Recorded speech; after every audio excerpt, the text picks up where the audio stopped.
Bonjour à toutes et à tous, bienvenue sur ce nouveau webinaire qui portera sur l'or. Les marchés sont en pleine panique, les actions sont en baisse et les investisseurs ont nourri des craintes sur les incertitudes économiques qui pèsent aux États-Unis. Et dans ce contexte, eh bien, l'or a joué son rôle historique de valeur refuge et l'a d'ailleurs très bien joué. Les portefeuilles qui détiennent de l'or ont globalement apprécié en détenir étant donné sa surperformance par rapport au marché actions. On va avoir l'occasion de décortiquer un peu tous les facteurs qui ont contribué à cette surperformance et voir les perspectives qui attendent l'or à court, moyen et long terme. Alors, on va commencer par une petite vue technique, une petite situation technique sur l'or. On a pu constater, pour ceux qui suivent notamment les Good Morning Markets, que eh bien, l'or a même dépassé sa target sur la dernière extension. Elle a même dépassé son seuil de prix brut des 3000 $ et également, non pas encore, les 3100 $ vers lesquels le prix de l'or se dirige actuellement. Donc voilà une très belle dynamique haussière après un très léger retracement sur ce seuil de prix clé qui a servi de support. Et actuellement le RSI est retourné en territoire de surachat, et bien ce qui témoigne de manière technique de la force de la tendance actuelle. Ce qui a contribué à cette situation, c'est bien évidemment un risque de récession croissant qui est attendu aux États-Unis. Et ce risque de récession a largement nourri l'appétence des investisseurs pour l'or. Je vous l'ai écrit, une belle rotation des flux. On va avoir l'occasion de découvrir pourquoi. Tout simplement, je vous le montre à l'écran, cet indicateur très suivi par les différents acteurs du marché et les économistes, c'est l'estimation du PIB, en tout cas le modèle d'estimation du PIB de la Fed d'Atlanta, qui s'appelle le GDP Now. Alors c'est un estimateur actuel, c'est-à-dire qu'il estime non pas le PIB qui va paraître plus tard, mais il estime quelle est la teneur de la croissance du PIB actuel. Et donc ce modèle de prévision de PIB, vous pouvez le voir sur la courbe verte ici, prévoyait un PIB, une croissance du PIB largement positive ici en ligne avec le consensus du Blue Chip, donc c'est un organisme qui fournit également des prévisions sur le PIB. On était aux alentours des 2,3% de croissance de PIB qui était attendu, et vous pouvez le constater ici, un effondrement assez brutal de cette prévision. On a chuté de 2,3% à actuellement moins 1,8%. Alors le graphique n'est pas exactement bien actualisé, mais voilà, actuellement on se situerait vers moins 1,8% de croissance du PIB, donc une décroissance, ce qui bien témoigne d'un éventuel risque de récession. Je rappelle que une récession technique se manifeste par 2 trimestres consécutifs de baisse du PIB. Et donc voilà, on a un revirement très brutal, assez vertigineux des prévisions de croissance du PIB qui a conduit les indices actions à fortement chuter. On a chuté d'environ 10% pour le S&P 500 par rapport au dernier sommet de février et de 14% pour le Nasdaq. Alors actuellement, cette baisse de la croissance, elle s'accompagnerait, en tout cas c'est ce que nous indiquent à la fois les derniers chiffres de l'IPC aux États-Unis, mais également du point mort d'inflation pricé sur les contrats à terme. On aurait une baisse logique de la croissance et donc de l'inflation, puisque moins il y a de demande, moins il y a d'inflation. En revanche, l'Université du Michigan, elle, voit plutôt un taux d'inflation en hausse à 3,9%. Sur 5 ans et à 4,9% sur un an, donc je vous rappelle le point mort d'inflation à 5 ans 2,48% et l'IPC dernièrement publié pour le mois de février 2,8% par rapport aux 3% sur le mois de janvier. Alors, on a certes des chiffres actuels qui témoignent peut-être d'une baisse de l'inflation, mais on a d'autres prévisions qui témoignent d'une hausse. Voilà, ça lève forcément ce débat qui effraie toujours les marchés. Est-ce que nous sommes en stagflation? La stagflation qui est la situation où la croissance économique est en berne et où l'inflation reste assez élevée, ce qui empêche de plus amples manœuvres par la Réserve fédérale, puisque pour baisser les taux, la baisse des taux est par nature inflationniste, et pour pouvoir baisser les taux, elle a besoin d'une inflation faible et de justifier cette baisse des taux par une économie qui est de plus en plus faible. Alors actuellement, ce qui semblerait être pricé sur le marché, c'est plutôt que l'inflation baisse et donc que la Réserve fédérale va pouvoir baisser ses taux. Je vous montre à l'écran ici, c'est deux courbes qui montrent la probabilité eh bien, associée pour le prochain meeting de la Réserve fédérale le 17 septembre, la probabilité de voir une baisse des taux de 25 points de base. Alors ici, la courbe en bleu, c'est une baisse de 25 points de base, courbe en orange, c'est un maintien des taux inchangés dans la fourchette de 4,25% à 4,5%. Alors c'est très intéressant de regarder ce graphique puisque vous pouvez voir que la probabilité ici à peu près à mi-février de voir une baisse des taux eh bien, a été en chute libre.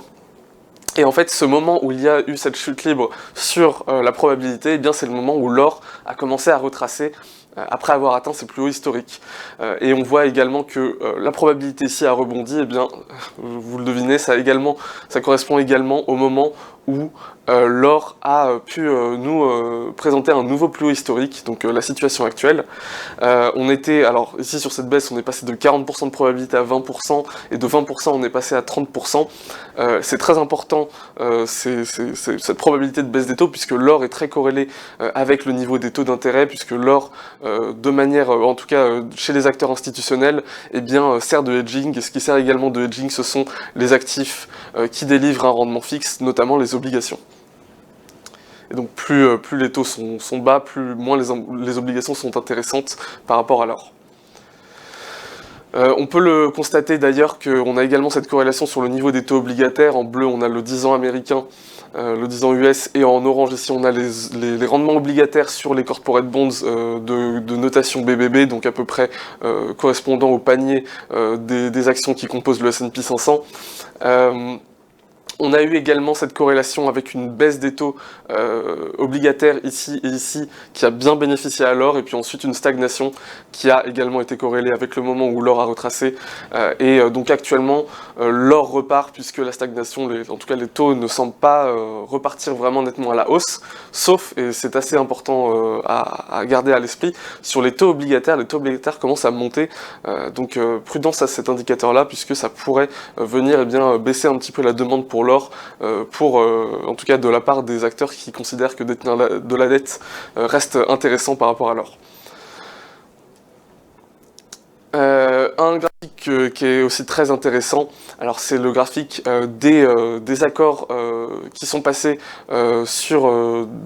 pour déposer des liquidités auprès de la Réserve fédérale sur ce qui s'appelle le repo. Donc le repo permet de déposer des liquidités pendant la nuit et d'être rémunéré à un certain taux. Donc c'est un équivalent des obligations mais qui sont du coup à très court terme. Cet indicateur nous indique un petit peu l'appétence pour les actifs à risque ou l'appétence pour la liquidité. Plus le niveau est élevé, plus les investisseurs gardent de liquidité en réserve. Alors ce qu'on a vu, c'est qu'ici il y a eu un assez fort besoin pour les liquidités, une assez forte recherche de liquidité qui est quand même bien inférieure à des niveaux qu'on avait connus dernièrement lorsqu'on avait eu des baisses aussi conséquentes sur les marchés actions. Mais en tout cas, voilà, on a eu quand même une petite fuite vers les liquidités qui a pas forcément bénéficié à l'or. Et bien maintenant, les liquidités reviennent sur le marché. Vous pouvez voir que nous sommes en baisse ici. Et donc voilà, les investisseurs reviennent sur les actifs à risque, mais ils ne sont toujours pas sûrs de la situation économique. Et donc, pour s'exposer à un actif qui a de la variance, donc contrairement aux obligations qui peuvent délivrer un rendement fixe, eh bien, ils vont plutôt aller se tourner vers l'or. Et donc voilà, on a tous ces ensembles d'indicateurs qui nous indiquent que eh bien, la rotation des flux est actuellement très favorable à l'or. On va maintenant regarder une autre catégorie d'indicateurs, les indicateurs de demande sous-jacente qui restent également toujours robustes. Vous pouvez le voir sur ce graphique ici, donc c'est la demande trimestrielle pour l'or, et donc ici on a les 4 dernières barres qui représentent la demande pour 2024.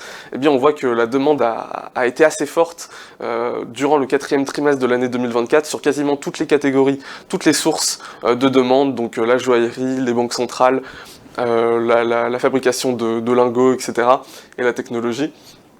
Et ce qu'on peut voir, c'est que donc il n'y a que les ETF, la demande provenant des ETF, pardon, qui est en baisse, mais en tout cas tout le reste est en hausse. Et ce qu'on notera tout particulièrement, c'est la demande des banques centrales qui est de plus en plus forte.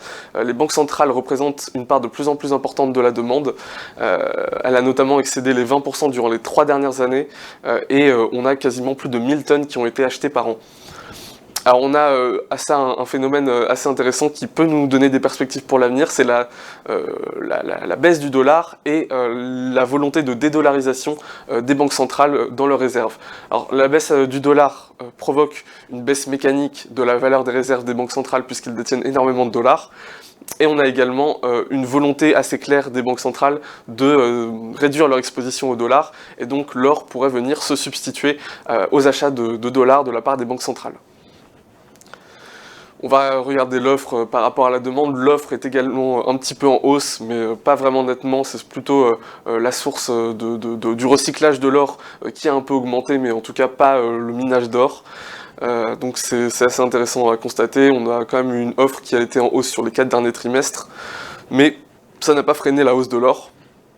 Et on a sur ce graphique un point qui est assez intéressant, c'est en marron ici, le montant hedgé par les producteurs. Et ce qu'on peut constater, c'est que sur les 4 derniers trimestres, eh bien, les producteurs ne se sont quasiment pas hedgés. Et donc on a une décroissance du hedging qui montre qu'en fait les producteurs s'attendaient de leur côté à une hausse des prix de l'or, et donc ils n'ont pas eu besoin de se couvrir. Alors également de la part du World Gold Council, un modèle de régression multiple qui lui permet de nous donner des indications sur les différentes sources de la demande pour l'or, enfin en tout cas les différentes justifications qui ont conduit les investisseurs à acheter de l'or. Et ce qui est assez intéressant, c'est que ici la part en bleu, donc c'est la volonté d'acheter de l'or pour se prémunir du risque et de l'incertitude, eh bien elle a très fortement augmenté. On n'avait pas connu ce niveau-là depuis mars 2024, non, avril 2024, pardon, excusez-moi. Donc voilà, ça serait très, très fortement imputable à la hausse actuelle du cours de l'or. Et on a également d'autres facteurs qui sont en hausse, notamment voilà, la volonté de profiter du momentum haussier. Donc ça, c'est plutôt une justification spéculative. Un graphique assez intéressant. Le contango et la backwardation, on peut constater, alors si vous ne savez pas ce qu'est le contango et la backwardation, je vous invite à regarder les vidéos éducatives. J'ai couvert ce sujet qui vous permettra de mieux comprendre ce graphique. En tout cas, ce que je peux vous dire rapidement, c'est que lorsque l'écart ici en bleu est positif, eh bien la courbe est en contango. Lorsqu'elle est négative, elle est en backwardation. Et alors la situation normale d'une courbe, d'une structure à terme sur des matières premières, c'est le contango. En revanche, lorsqu'on a une backwardation, cela montre que la demande est relativement forte. En tout cas, la demande attendue est très forte par rapport à la demande future. Ce qui est intéressant, c'est de voir que la backwardation, on est actuellement en backwardation sur le front month, donc sur le contrat à terme de plus proche échéance par rapport à la date actuelle. Mais on a également une très forte backwardation en octobre 2025 et en janvier 2026. Donc ce sont des mois qui vont être à surveiller dans le futur, puisque eh bien, a priori les investisseurs s'attendent à une hausse de la demande sur ces mois-là. On a également des opportunités d'arbitrage sur le mois d'avril, le mois de mai, le mois de juin. Le mois de novembre et le mois de décembre et le mois de février sont les 3 mois les plus intéressants en termes d'arbitrage sur les contrats à terme, puisque le coût de la vente à découvert est beaucoup plus faible. Alors, passons maintenant aux indicateurs de surachat, puisque lorsqu'un actif monte très fortement, eh bien, il est de plus en plus susceptible de subir une prise de profit, et les indicateurs de surachat sont le plus à même de nous donner des indications sur l'imminence de cette prise de profit ou non. On va commencer en revenant un petit peu sur de la technique. On a un canal ici qui a borné les prix de l'or depuis à peu près la fin de l'année 2023.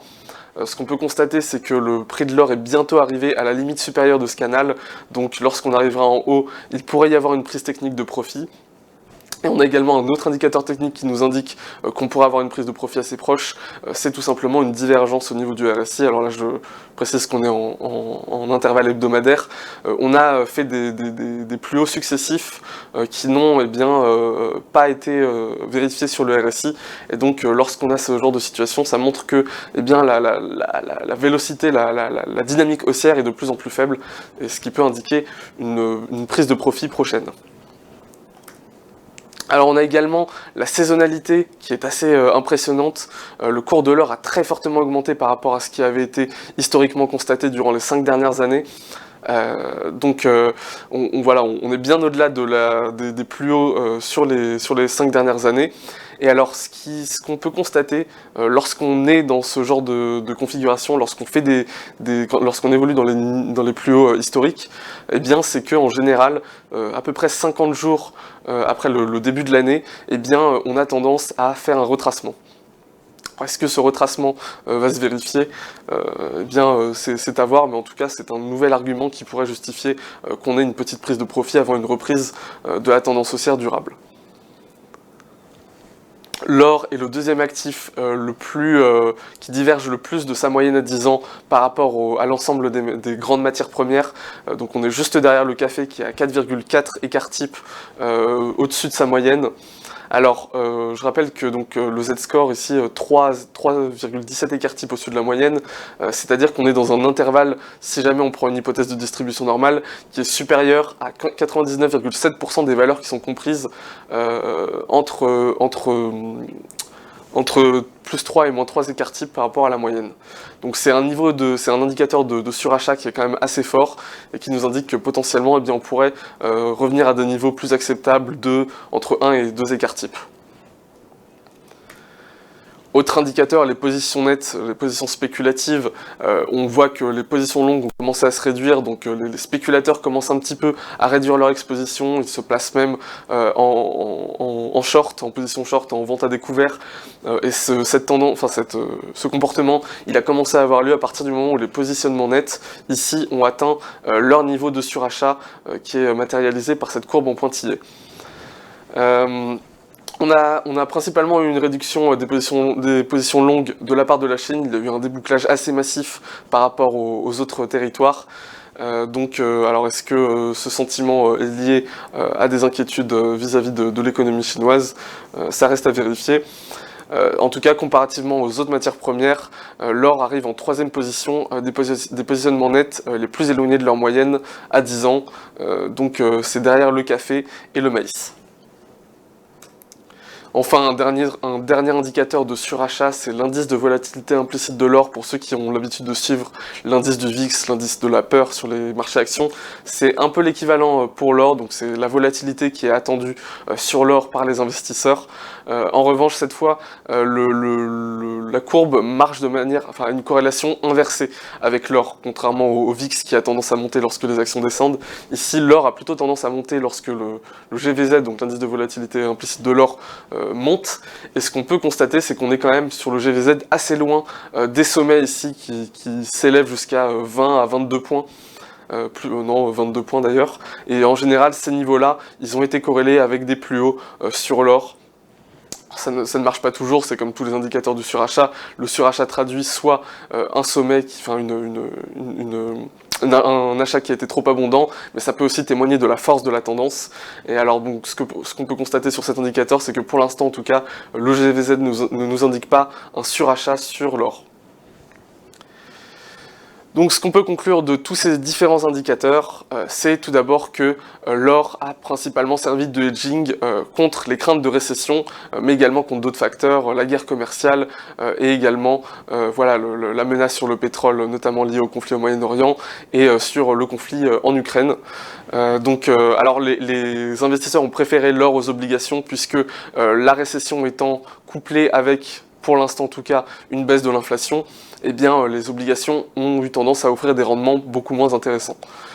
Cette situation s'ajoute également à une demande toujours plus forte de la part des banques centrales, ces banques centrales soutiennent le prix de l'or de manière massive et vont probablement continuer à le faire dans le futur. Alors on a une hausse de l'or actuellement toujours assez forte, et la hausse de l'or sur le plan fondamental devrait se poursuivre tant qu'on a une baisse des marchés actions, tant qu'on a des craintes de récession, tant qu'on a une inflation qui baisse, si jamais les craintes sur l'inflation viennent à être en hausse, notamment si on a la Réserve fédérale qui a des commentaires au quiche dans ce sens, ou alors sur des chiffres du PCE qui vont pas forcément dans le bon sens, on peut avoir des tensions à la baisse sur l'or. Donc c'est également sur les taux, comme je vous l'ai précisé, les taux obligataires. Indicateurs de surachat sont à surveiller puisque certains indicateurs commencent à nous indiquer qu'une prise de profit pourrait être proche à court terme, mais en tout cas, si jamais il y a une prise de profit, cela n'entache pas tous les arguments que nous avons eus précédemment sur la tendance haussière à long terme. Et ça conclut notre webinaire, j'espère qu'il vous aura été utile. Je vous souhaite une très bonne fin de semaine, je vous invite à aimer la vidéo, à la commenter et je vous souhaite un bon week-end. Au revoir.